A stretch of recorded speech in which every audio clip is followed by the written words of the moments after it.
जीवन भर यूनिफॉर्म पहन करके देश की सेवा की, रक्षा की, और आज सेवानिवृत्त होने के बाद भी उतने ही कमिटमेंट के साथ, उतनी ही निष्ठा के साथ, उतने ही परिश्रम के साथ, शायद और ज्यादा परिश्रम के साथ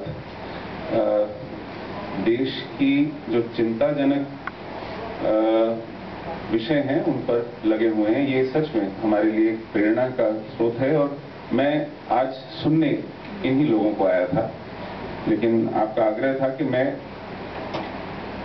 इस विषय पर कुछ दो चार बातें पृष्ठभूमि के तौर पे, एक कॉन्टेक्स्ट के तौर पे आपके सामने रखूं।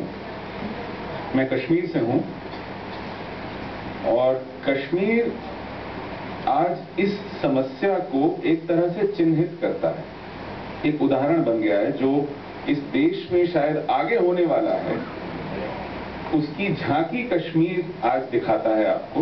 तो ये कैसे हुआ? हमारे सामने उदाहरण है, फिर भी नजर ऐसे आता है जैसे समाज अंधा हो गया है, उसको दिखाई नहीं पड़ता है कि भविष्य में क्या होने जा रहा है।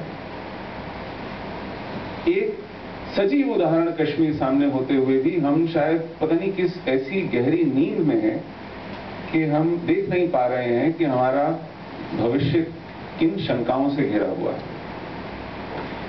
मैं इसमें अपनी टिप्पणी और मत नहीं रखूंगा, आपके सामने केवल कुछ साक्ष्य, कुछ तथ्य रखने की कोशिश करूंगा।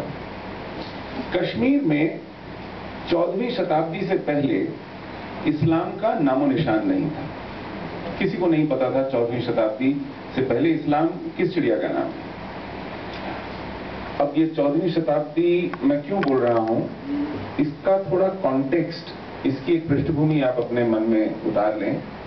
इस देश में, भारत के भूभाग में सबसे पहला इस्लामिक शासक 713 ईस्वी में आया था, सिंध में, मोहम्मद बिन कासिम के नाम से एक अरब लुटेरा था। 713 ईस्वी में सिंध में उसने बहुत से आक्रमणों के बाद, हमलों के बाद अपनी पैठ जमाई और अपना शासन शुरू किया।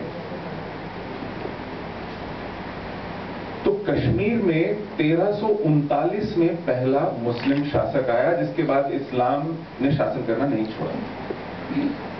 तो 713, 1339, 600 से भी ज्यादा सालों के बाद कश्मीर में इस्लाम और उसका वर्चस्व बना। 700 से 713 जब सिंध में इस्लाम आया था, तब से अगर 1947 देखें तो 1200 साल बाद, अगर आप 1941 की जनगणना का हिसाब लगाएं तो तब तक सिंध में 80% से ज्यादा जनसंख्या लगभग इस्लामी मानने वालों की हो गई। 1200 साल में उस समाज का ये परिवर्तन हुआ और 1339 में पहला इस्लामी शासक कश्मीर में आया, जब कश्मीर में 0 पॉपुलेशन थी इस्लाम की। आज वहां से हिंदू साफ हो गए, मुट्ठी भर बचे हैं, वो भी ऐसे जैसे किसी को बहुत ही सुरक्षा में रुई से लपेट कर किसी पिंजरे में बहुत देखभाल करके रखा जा रहा हो, किसी आईसीयू में रखा जा रहा हो कि ये एक्सटिंक्ट होने वाली एक प्रजाति है, ये समाप्त ना हो जाए, इनको बहुत संभाल के रखिए। आज ये स्थिति है मात्र 600 साल, 600 से कम साल हुए। पूरा पाकिस्तान वाला क्षेत्र जो 14 अगस्त 1947 को हमसे टूटा, वहां भी 3/4 से ज्यादा जनसंख्या मुस्लिम बहुल थी। इसी कारण वो टूटा भी। तो 713 ईस्वी से 1200 साल लगे उस पूरे क्षेत्र को 3/4 इस्लामी होने में। लेकिन हमारे यहां पिछले 700 साल में लगभग पूरी तरह से ये साफ हो गया, क्योंकि यहां बहुत ज्यादा ज्यादतियां, बहुत ज्यादा अत्याचार